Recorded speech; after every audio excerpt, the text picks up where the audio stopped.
Let's take a look back. In 2014, the Association of American Medical Colleges defined the 13 core EPAs for entering residency, things that all medical students should be able to do on day one of residency without direct supervision. These include things like gather a history and perform a physical exam, and obtain informed consent for surgeries and procedures. While many schools are incorporating them in various ways, a unique pilot called Education in Pediatrics Across the Continuum has leveraged them to smooth the transition to residency.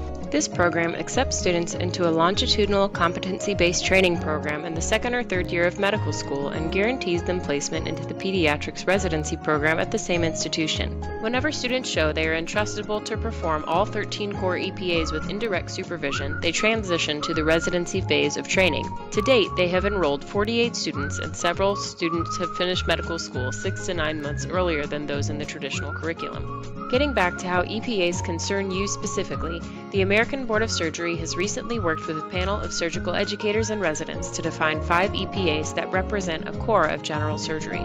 These include evaluate and manage a patient with inguinal hernia, right lower quadrant pain, gallbladder disease, blunt and penetrating trauma, and provide surgical consultation. These are assessed by asking the person doing the evaluation the level of supervision they would entrust you to if faced with the same scenario in the future. Unsupervised practice is the graduation standard. These ratings will be compiled by your residency program and made available to the Clinical Competency Committee for possible use and decisions about milestone levels. Data about milestones will be sent back to the ABS along with the ACGME per usual to determine progress over time. In no way will the EPA data be used by the ABS. They won't even collect it, and it will have no impact on your ultimate board certification.